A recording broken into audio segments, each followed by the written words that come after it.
Okay. അപ്പം നമ്മുടെ ക്ലാസ്സിലേക്ക് നമുക്ക് കടന്നു വരാം. നീതീകരണം അല്ലെങ്കിൽ ജസ്റ്റിഫിക്കേഷൻ എന്നുള്ള വിഷയത്തെക്കുറിച്ചാണ് നമ്മൾ പഠിച്ചുകൊണ്ടിരിക്കുന്നത്. അപ്പോൾ കഴിഞ്ഞ 2 ക്ലാസ്സിൽ നമ്മൾ മനുഷ്യൻ പാപം ചെയ്തതിൻ്റെ ഫലം, പരിണിത ഫലം, അതിൻ്റെ കോൺസിക്വൻസസ് എന്തൊക്കെയാണ് എന്നാണ് നമ്മൾ കഴിഞ്ഞ 2 ക്ലാസ്സുകളിൽ ചർച്ച ചെയ്തത്. അപ്പോൾ എന്താണ് ആ മനുഷ്യൻ്റെ പാപം മനുഷ്യനിൽ വരുത്തി വച്ചിരിക്കുന്ന ആ ബുദ്ധിമുട്ടുകൾ അല്ലെങ്കിൽ പ്രതിസന്ധികൾ എന്തൊക്കെയാണ് എന്ന് നമ്മൾ മനസ്സിലാക്കി. അപ്പം ഇനി നമ്മൾ മുമ്പോട്ടേക്ക് ചെയ്യാനായിട്ട് ഉദ്ദേശിക്കുന്ന, നമ്മൾ പഠിക്കാനായിട്ട് ആഗ്രഹിക്കുന്നത്, എങ്ങനെയാണ് ദൈവം ആ മനുഷ്യനെ നീതീകരിക്കുകയും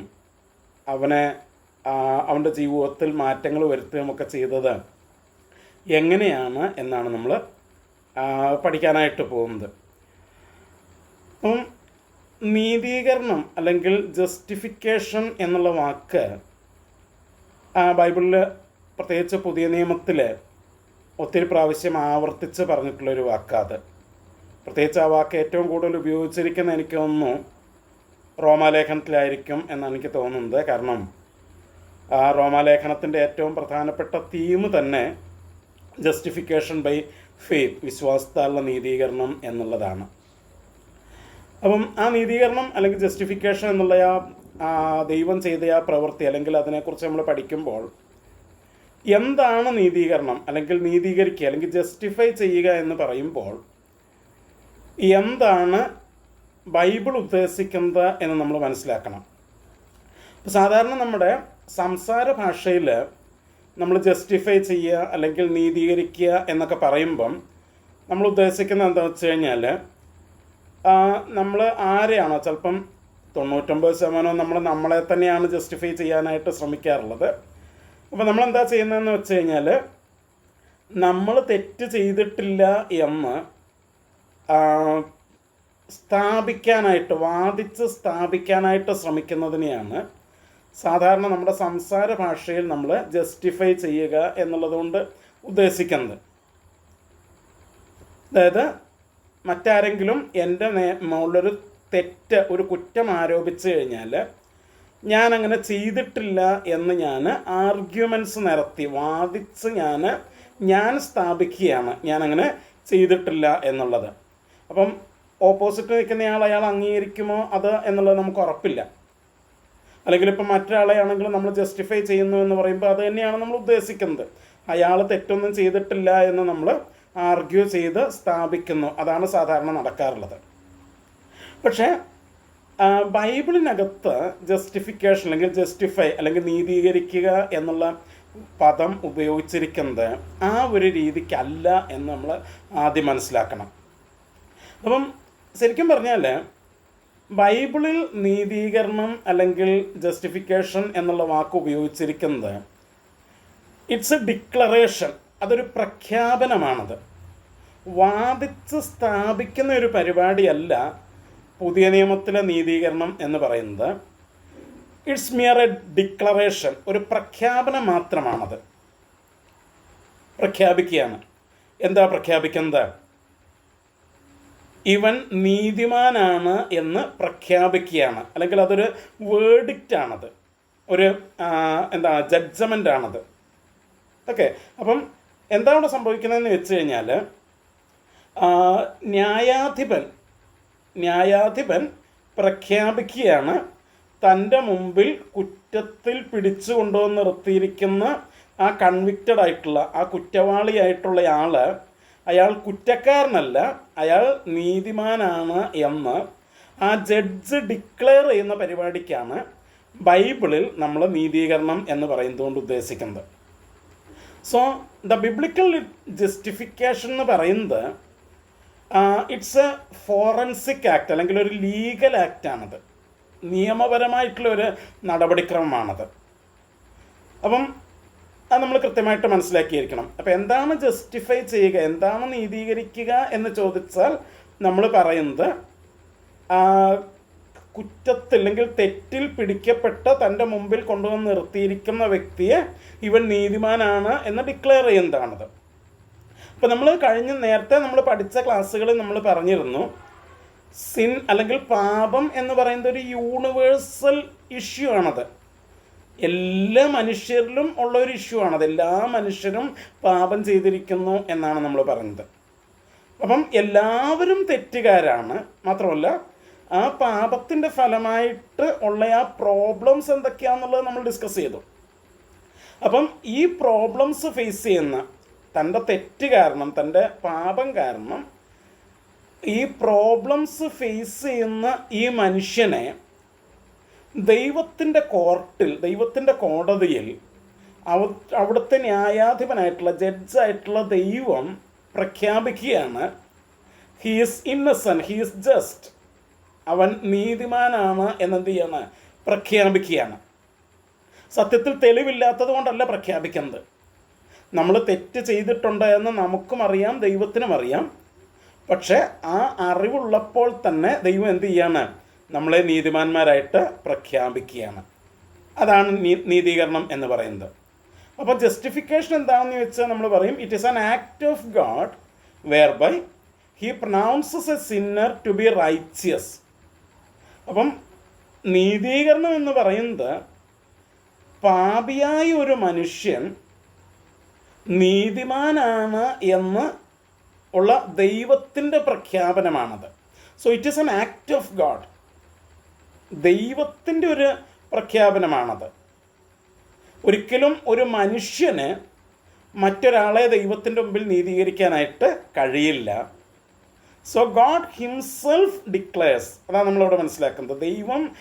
ദൈവം തന്നെയാണ് എന്ത് ചെയ്യുന്നത്, ഈ ഡിക്ലറേഷൻ നടത്തുന്നത്.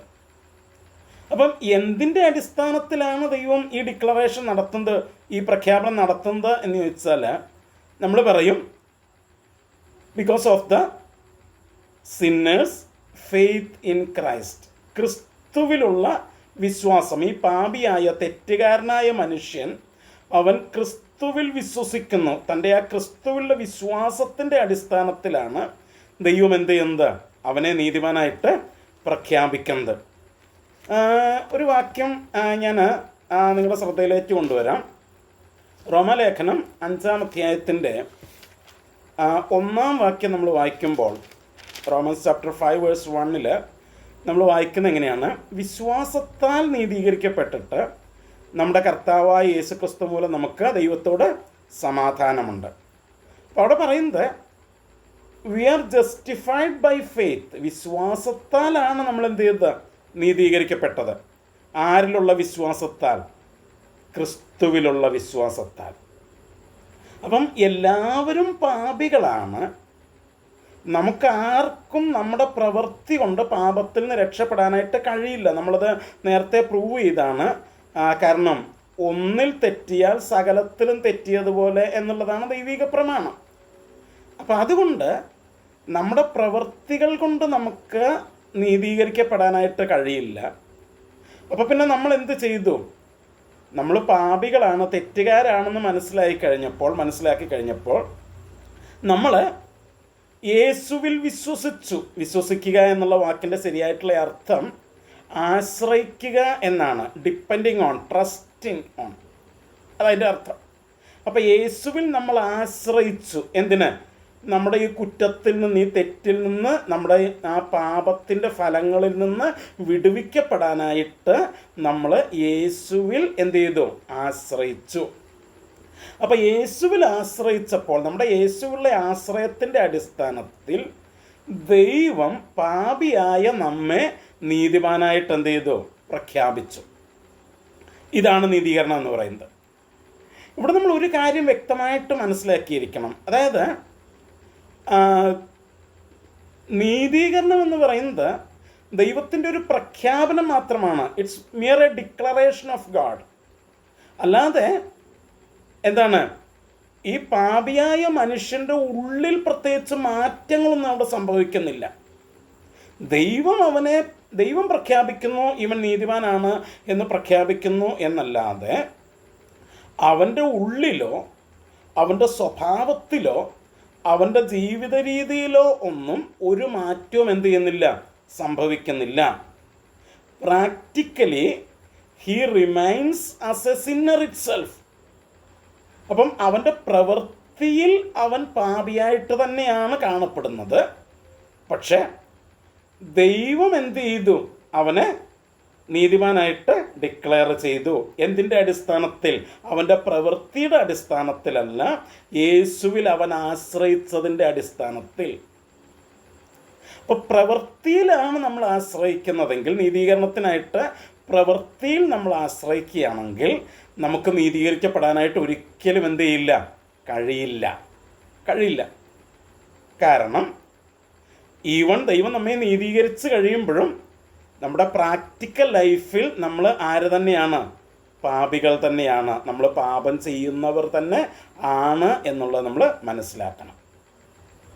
അതായത് നീതീകരണം ഒരിക്കലും ഒരു വ്യക്തിയെ സിൻലെസ് അല്ലെങ്കിൽ ഒരു ഹോളി ബീയിങ് ആക്കുന്നില്ല, ഒരു വിശുദ്ധനാക്കുന്നില്ല. വിശുദ്ധൻ എന്ന് പറയുമ്പോൾ ഞാൻ പറഞ്ഞത് സെയിൻ്റ് എന്നുള്ള അർത്ഥത്തില്ല, ഹോളി എന്നുള്ള അർത്ഥത്തിലാണ്. സെയിൻ്റ് എന്ന് പറയുമ്പോൾ സെപ്പറേറ്റഡ് വൺ എന്നുള്ള അർത്ഥമാണ്, വേർതിരിക്കപ്പെട്ടവൻ എന്നുള്ള അർത്ഥമാണ്. അതല്ല ഞാൻ ഉദ്ദേശിച്ചത്. ഹോളി അതായത് പാപമില്ലാത്തവൻ ആക്കുന്നില്ല. പലപ്പോഴും നമ്മുടെയൊക്കെ ഉള്ളിൽ ഒരു തെറ്റിദ്ധാരണ എന്ന് പറയുന്നത്, നീതീകരിക്കപ്പെട്ട ഒരു വ്യക്തി എന്ന് പറഞ്ഞാൽ അവൻ പിന്നെ പാപമൊന്നും ചെയ്യില്ല, അല്ലെങ്കിൽ ഒരുവൻ്റെ ജീവിതത്തിൽ അവൻ പാപം സംഭവിക്കുന്നുണ്ടെങ്കിൽ അതിൻ്റെ അർത്ഥം അവൻ നീതീകരിക്കപ്പെട്ടിട്ടില്ലാത്തവനാണ് എന്നൊരു വലിയ തെറ്റിദ്ധാരണ പിശാച് ഈവൻ വിശ്വാസികളുടെ മനസ്സിൽ പോലും കൊണ്ടുവന്നിട്ടിട്ടുണ്ട്. അപ്പോൾ ഈ ചിന്ത ഇങ്ങനെ കിടക്കുന്നത് കൊണ്ട്, പലരും നമ്മളോടിങ്ങനെ പറഞ്ഞിട്ടുള്ളത് കൊണ്ട്, ഈവൻ നമ്മൾ കേൾക്കുന്ന പല പ്രസംഗങ്ങളും നമ്മുടെ വീട്ടുകാർ, നമ്മുടെ ചർച്ചിലുള്ളവർ, അവരൊക്കെ നമ്മളോട് ഇങ്ങനെ പറയുന്നത് കൊണ്ട് പലപ്പോഴും നമ്മളും ചിന്തിക്കുന്നത് നമ്മൾ നീതീകരിക്കപ്പെട്ടിട്ടില്ല എന്നാണ് നമ്മൾ ചിന്തിക്കുക. എന്നിട്ട് നമ്മൾ ചിന്തിക്കും നമ്മൾ നീതീകരിക്കപ്പെടണം എന്നുണ്ടെങ്കിൽ, അല്ലെങ്കിൽ ശരിക്കും നീതീകരിക്കപ്പെട്ടു എന്നുണ്ടെങ്കിൽ നമ്മളിനി പാപം ചെയ്യത്തില്ല എന്നുള്ളൊരു ചിന്തയിലേക്ക് നമ്മൾ വരും. എന്നിട്ട് നമ്മൾ വിചാരിക്കും ഇപ്പോൾ ഈ നീതീകരിക്കപ്പെട്ടു എന്ന് അവകാശപ്പെടുന്നവരൊക്കെ പാപം ഒന്നും ചെയ്യുന്നില്ല എന്നൊക്കെയുള്ള തെറ്റിദ്ധാരണകളിലേക്ക് നമ്മൾ കയറിപ്പോകും. അപ്പം അവിടെ സംഭവിക്കുന്നത് എന്താണെന്ന് വെച്ച് കഴിഞ്ഞാൽ, നമ്മൾ നമ്മുടെ പ്രവൃത്തികളിൽ ആശ്രയിക്കുക ചെയ്യുന്നത്. That will not work. അതൊരിക്കലും വർക്ക് ചെയ്യത്തില്ല. So we should be depending on, we should be trusting on Jesus. നമ്മൾ യേശുവിലാണ് ആശ്രയിക്കേണ്ടത്. നമ്മുടെ പ്രവൃത്തിയിൽ ഒരിക്കലും എന്ത് ചെയ്യരുത്? ആശ്രയിക്കരുത്. ഈ പ്രവൃത്തിയിൽ നമ്മൾ ആശ്രയിക്കുന്നത് കൊണ്ടാണ് ഇന്നും പല വിശ്വാസികളും വലിയ ഗിൽറ്റി കോൺഷ്യസിൽ, കുറ്റബോധത്തിൽ അവർ കിടക്കുന്നത്. കാരണം they cannot believe that their sins were forgiven. അവരുടെ പാപങ്ങൾ ക്ഷമിക്കപ്പെട്ടു എന്നവർക്ക് ഇതുവരെ വിശ്വസിക്കാനായിട്ട് കഴിഞ്ഞിട്ടില്ല. കാരണം അവർ നീതീകരണത്തെയും പാപക്ഷമയെയും കൊണ്ടുവന്ന് റിലേറ്റ് ചെയ്ത് വച്ചിരിക്കുന്നത് ഒരു ഹോളി ലൈഫുമായിട്ടാണ്. No, never. ബൈബിൾ അങ്ങനെ പഠിപ്പിക്കുന്നില്ല. അപ്പം നീതീകരണം ഒരിക്കലും ഒരു വ്യക്തിയെ ഹോളി ആക്കുന്നില്ല, സിൻലെസ് ആക്കുന്നില്ല. പകരം നീതീകരണം എന്താണ് ഒരു വ്യക്തിയിൽ, എന്താണ് അവിടെ സംഭവിക്കുന്നത് എന്ന് ചോദിച്ചാൽ, ദൈവത്തിൻ്റെ മുമ്പിൽ he is no more guilty. ദൈവത്തിൻ്റെ മുമ്പിൽ പിന്നെ അവൻ എന്തില്ല? കുറ്റമില്ല. അവന് ദൈവത്തിൻ്റെ മുമ്പിൽ അവൻ ഇന്നസെൻ്റ് ആയിട്ട് മാറുന്നു. ഓക്കെ. അതുകൊണ്ട് തന്നെ ദൈവം അവനെ ഹോളിയായിട്ട് കാണുന്നു.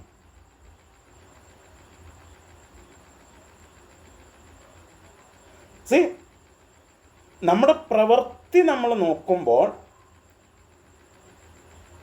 നമുക്ക് ആത്മാർത്ഥമായിട്ട് പറയാൻ കഴിയുന്നത് വി ആർ നോട്ട് ഹോളി. നമ്മൾ പാപമില്ലാത്തവരല്ല. അത് എന്നെ കേൾക്കുന്ന നിങ്ങളും ഇത് പറയുന്ന ഞാനും അതിനകത്ത് ഒട്ടും ഒഴിവുള്ളവനല്ല. നിങ്ങളൊരിക്കലും ചിന്തിക്കരുത് ഞാൻ ഒരു പാപവും ചെയ്യാത്ത ഒരാളാണ് ഞാൻ, അതുകൊണ്ടാണ് ഞാനിതൊക്കെ പറയുന്നത് എന്ന് ചിന്തിക്കരുത്. നോ, അല്ല. എൻ്റെ ജീവിതത്തിലുള്ള പരാജയങ്ങൾ എന്തുമാത്രം ഉണ്ടെന്ന് എനിക്ക് വ്യക്തമായിട്ടറിയാം. പക്ഷേ ദൈവത്തിൻ്റെ മുമ്പിൽ ദൈവം എന്നെ നീതിമാനാണെന്ന് പ്രഖ്യാപിച്ചതോടെ ദൈവത്തിൻ്റെ മുമ്പിൽ I am no more guilty. ദൈവത്തിൻ്റെ മുമ്പിൽ ഞാൻ ആരല്ല? കുറ്റക്കാരനല്ല. മനുഷ്യരുടെ മുമ്പിൽ ഒരു പക്ഷേ താങ്കൾ ഇപ്പോഴും കുറ്റക്കാരനായിരിക്കാം, പക്ഷേ ദൈവത്തിൻ്റെ മുമ്പിൽ താങ്കൾ ആരല്ല? കുറ്റക്കാരൻ അല്ലെന്നാണ് ഞാൻ പറഞ്ഞത്. എന്തുകൊണ്ട്? നമ്മൾ യേശുവിൽ ആശ്രയിക്കുന്നത് കൊണ്ട്. യേശുവിൽ ആശ്രയിക്കുന്നത് കൊണ്ട്. അപ്പോൾ ഈ ഹോളിനെസ് എന്ന് പറയുന്ന, അല്ലെങ്കിൽ ആ വിശുദ്ധ ജീവിതം എന്ന് പറയുന്ന ആ സംഭവം, അത് സാങ്ക്ടിഫിക്കേഷനാണ്. That is another area. അത് സാങ്ക്ടിഫിക്കേഷനാണ്. That's a daily process. അത് വിശുദ്ധീകരണം എന്ന് പറയുന്ന ഒരു അനുദിന പ്രക്രിയയാണത്. പക്ഷെ ജസ്റ്റിഫിക്കേഷൻ എന്ന് പറയുന്നത് അത് ഒരിക്കലായിട്ട് സംഭവിച്ച ഒരു പ്രവൃത്തിയാണ്. God is declaring. ദൈവം പ്രഖ്യാപിക്കുന്നു. എത്ര പ്രാവശ്യം? ഒരു പ്രാവശ്യം. അതൊരിക്കലായിട്ട് നടക്കുന്ന ഒരു കാര്യമാണിത്. That's not a continuous process. ഇന്നലെ ദൈവനെ നീതിമാനായിട്ട് പ്രഖ്യാപിച്ചു, ഇന്ന് പിന്നെയും നീതിമാനായിട്ട് പ്രഖ്യാപിച്ചു, ഇന്ന് രാവിലെ ഉച്ചയായപ്പോൾ പിന്നെയും പ്രഖ്യാപിച്ചു, വൈകുന്നേരം ആയപ്പോൾ പിന്നെ നോ, അങ്ങനെയല്ല. ദൈവം ഒരിക്കലായിട്ട് എന്ത് ചെയ്തു? പ്രഖ്യാപിക്കുക ചെയ്തത്. എപ്പോൾ?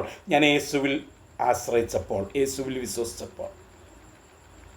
അപ്പോൾ ഇത് നമ്മൾ കൃത്യമായിട്ട് മനസ്സിലാക്കണം. നീതീകരണത്തെക്കുറിച്ച് മനസ്സിലാക്കുമ്പോൾ നമ്മളിത് കൃത്യമായിട്ട് മനസ്സിലാക്കണം.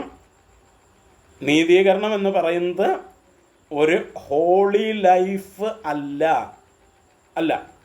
അത് ദൈവം നമ്മെ നീതിമാന്മാരായിട്ട് പ്രഖ്യാപിച്ചത് കൊണ്ട് ദൈവത്തിൻ്റെ മുമ്പിൽ നമുക്ക് കുറ്റമില്ല. God is treating us as holy. ദൈവം നമ്മളെ വിശുദ്ധരായിട്ട് കരുതുകയാണ് ചെയ്യുന്നത്. ഓക്കെ, അത് നമ്മൾ മറക്കരുത്. അപ്പം ഇവിടെ നമ്മളൊരു കൃത്യമായിട്ടുള്ളൊരു കാര്യം മനസ്സിലാക്കണം. ഇത് മനുഷ്യർ ചെയ്യുന്ന ഒരു പ്രവൃത്തിയല്ല ഇത്. പലപ്പോഴും ഈ പ്രശ്നം ഉണ്ടാകുന്നത് നമ്മളെ മനുഷ്യർ നീതിമാന്മാരായിട്ട് കാണുന്നില്ല എന്നുള്ളത് കൊണ്ടാണ് നമുക്ക് ഈ പ്രശ്നം ഉണ്ടാകുന്നത്. നമ്മൾ പലപ്പോഴും നമ്മുടെ ജസ്റ്റിഫിക്കേഷനെ ബേസ് ചെയ്തിരിക്കുന്നത്, അല്ലെങ്കിൽ റിലേറ്റ് ചെയ്തിരിക്കുന്നത് മനുഷ്യൻ എന്നെക്കുറിച്ച് എന്ത് അഭിപ്രായം പറയുന്നു എന്നുള്ളതിനകത്താണ്. അവിടെയാണ് ഈ പ്രശ്നം ഉണ്ടാകുന്നത്. പക്ഷെ നമ്മൾ മനസ്സിലാക്കണം, നിങ്ങളെ മനുഷ്യൻ ജസ്റ്റിഫൈ ചെയ്തിട്ടില്ല. മനുഷ്യൻ നിങ്ങളെ നീതീകരിച്ചിട്ടില്ല. ദൈവമാണ് നീതീകരിച്ചത്. ഞാൻ പറഞ്ഞത് മനസ്സിലാവുന്നുണ്ടോ? അത് നമ്മൾ ഒരിക്കലും മറക്കരുത്. So justification is N act of God. It is from God. നീതീകരണം എന്ന് പറയുന്നത് ദൈവത്തിൻ്റെ ഒരു പ്രവൃത്തിയാണ്. അത് ദൈവത്തിൽ നിന്നുള്ള ഒരു പ്രവൃത്തിയാണ്. നോക്കിക്കേ, റോമാലേഖനം തന്നെ 8-ാം അധ്യായത്തിൻ്റെ 33-ാം വാക്യം നമ്മൾ വായിക്കുമ്പോൾ അവിടെ നമ്മൾ കാണുന്നത് എങ്ങനെയാണ്? റോമാലേഖനം 8:33 ദൈവം തിരഞ്ഞെടുത്തവരെ ആർ കുറ്റം ചുമത്തും? നീതീകരിക്കുന്നവൻ ദൈവം, ശിക്ഷ വിധിക്കുന്നവൻ ആർ? So it's God who is justifying us. ദൈവമാണ് നമ്മളെ എന്ത് ചെയ്യുന്നത്? നീതീകരിക്കുന്നത്. നീതീകരിക്കുന്നത് എന്ന് പറയുമ്പോൾ ഞാൻ പറഞ്ഞു, it's not a continuous act, it's once for all. തുടർച്ചയായിട്ട് നടക്കുന്ന ഒരു കാര്യമല്ല, ഒരിക്കലായിട്ട് സംഭവിച്ച ഒരു കാര്യമാണ് ഇത്. ഇത് നമ്മൾ മറക്കരുത്. അപ്പം ഞാൻ പറഞ്ഞു വന്ന കാര്യങ്ങൾ ഇതാണ്. എന്താണ് നീതീകരണം എന്ന് നമ്മൾ പറഞ്ഞു. എന്താണ് നീതീകരണം എന്ന് വെച്ചാൽ, ദൈവം നമ്മളെ നീതിമാന്മാരായിട്ട് പ്രഖ്യാപിക്കുന്നു. എന്തിൻ്റെ അടിസ്ഥാനത്തിൽ? യേശുവിലുള്ള വിശ്വാസത്തിൻ്റെ അടിസ്ഥാനത്തിൽ. അത് നമ്മുടെ പ്രായോഗിക ജീവിതത്തിൽ, പ്രാക്ടിക്കൽ ലൈഫിൽ ആ നീതീകരണം എന്ന് പറയുന്ന ആ പ്രക്രിയ യാതൊരു മാറ്റവും കൊണ്ടുവരുന്നില്ല. പക്ഷേ ദൈവത്തിൻ്റെ മുമ്പിലുള്ള നമ്മുടെ സ്റ്റാറ്റസിലാണ് അത് വ്യത്യാസം കൊണ്ടുവരുന്നത്. ആ പ്രാക്ടിക്കൽ ലൈഫിൽ വ്യത്യാസം കൊണ്ടുവരുന്ന പ്രോസസ്സിന് നമ്മൾ പറയുന്ന പേര് സാങ്ക്ടിഫിക്കേഷൻ അല്ലെങ്കിൽ വിശുദ്ധീകരണം എന്നാണ്. അത് മറ്റൊരു മേഖലയാണത്. ഓക്കെ. അപ്പോൾ നീതീകരിക്കുന്നത് ദൈവം ആണ്. ഇപ്പം ഇന്ന് രാത്രി ഞാൻ പറയാനായിട്ട് ഉദ്ദേശിക്കുന്ന ഏറ്റവും പ്രധാനപ്പെട്ട ഒരു കാര്യമെന്ന് പറയുന്നത്, നമ്മൾ യേശുവിൽ വിശ്വസിക്കുന്നു എങ്കിൽ, യേശുവിൽ നമ്മൾ ആശ്രയിക്കുന്നു എങ്കിൽ, മനുഷ്യർ നമ്മളെക്കുറിച്ച് എന്താണ് ചിന്തിക്കുന്നത് എന്ന് നമ്മൾ ചിന്തിക്കേണ്ട ആവശ്യം പിന്നെ ഇല്ല. കാരണം ഈ നീതീകരണം നടന്നിരിക്കുന്നത് മനുഷ്യരുടെ മുമ്പിലല്ല, ദൈവത്തിൻ്റെ മുമ്പിലാണ്. അതൊരിക്കലും മറക്കരുത്. മനുഷ്യർ പിന്നെയും നിങ്ങളെ കുറ്റം പറഞ്ഞുകൊണ്ടേയിരിക്കും. കാരണം അവർ നോക്കുമ്പോൾ നീതീകരിക്കപ്പെട്ടു എന്ന് പറയുന്ന നിങ്ങളുടെ പ്രാക്ടിക്കൽ ലൈഫിൽ പ്രത്യേകിച്ച് മാറ്റമൊന്നും കാണുന്നില്ല. That is normal. അപ്പം അവരുടെ വാക്കുകൾ കേട്ട് നിങ്ങൾ നിരാശപ്പെടുകയോ കുറ്റബോധത്തിലേക്ക് വീഴുകയോ ചെയ്തു കഴിഞ്ഞാൽ സംഭവിക്കുന്നത്, ആ ദൈവവുമായിട്ടുള്ള ബന്ധത്തിൽ മുൻപോട്ട് പോകാനായിട്ട് നിങ്ങൾക്ക് പറ്റാതെ വരും. മറക്കരുത്. പലപ്പോഴും ദൈവത്തിൻ്റെ അടുത്തുനിന്ന് നമ്മളെ അകറ്റിക്കളയുന്നത് ഈ ചിന്തകളാണ്. ഏത് ചിന്തകൾ? ഞാനിപ്പോഴും തെറ്റ് ചെയ്യുന്നുണ്ട്, അതുകൊണ്ട് ദൈവത്തിന് എന്നെ ഇഷ്ടമല്ല, ദൈവം എൻ്റെ അടുത്ത് കൂട്ടില്ല, ദൈവത്തിന് എന്നോട് താല്പര്യമില്ല എന്നൊക്കെയുള്ള ചിന്തകൾ നമ്മുടെ മനസ്സിനകത്ത് ഇങ്ങനെ ഡീപ്പ് റൂട്ടഡായിട്ട് കിടക്കും. ആ ചിന്തകൾ നമ്മളെ ദൈവത്തോട് അടുക്കുന്നതിൽ നിന്ന്, ദൈവ സാന്നിധ്യം അനുഭവിക്കുന്നതിൽ നിന്ന്, ദൈവത്തിൻ്റെ നടത്തിപ്പുകളും ദൈവത്തിൻ്റെ ആത്മീക അനുഗ്രഹങ്ങളും അനുഭവിക്കുന്നതിൽ നിന്ന്, ആത്മീകമായിട്ട് വളരുന്നതിൽ നിന്ന്, ഈ സാങ്ക്ടിഫിക്കേഷൻ അല്ലെങ്കിൽ വിശുദ്ധീകരണം എന്നുള്ള പ്രക്രിയയിലൂടെയൊക്കെ മുൻപോട്ട് പോകുന്നതിൽ നിന്ന് എല്ലാം നമ്മളെ തടയുന്നത് ഈ ഒരു വിഷയമാണ്. കാരണം നമ്മൾ ചിന്തിക്കുന്നത്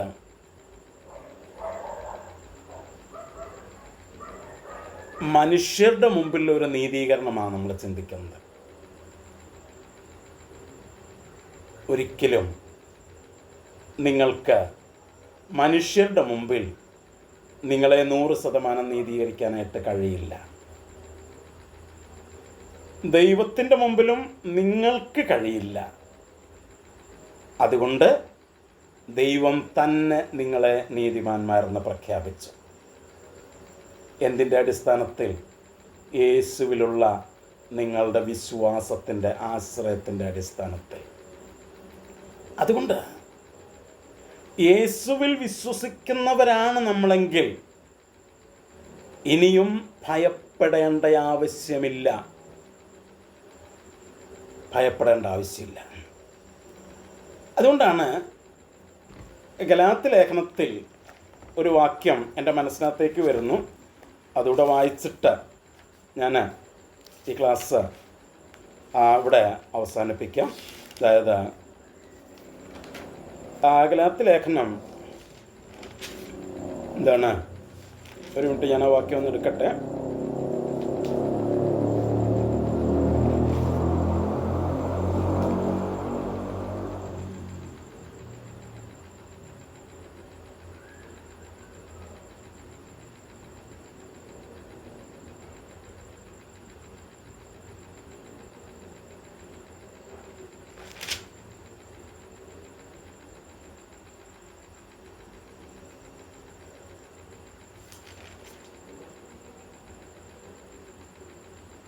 ഒരു മിനിറ്റ്, ഞാൻ ആ വാക്യം ഒന്ന് എടുക്കട്ടെ. ഗലാത്യ ലേഖനത്തിൽ പറയുന്ന ഒരു വാക്യമുണ്ട്.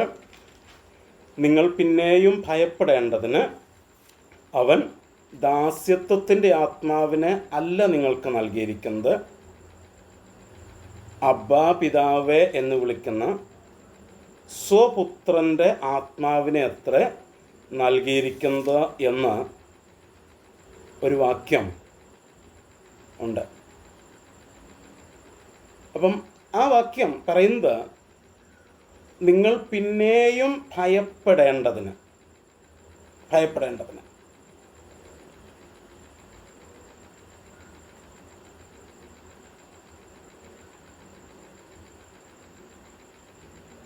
ഗലാത്യലേഖനം 4-ാം അധ്യായത്തിൻ്റെ 6-ാം വാക്യത്തെ നമ്മൾ വായിക്കുന്നത് എങ്ങനെയാണ്? എന്താണ്?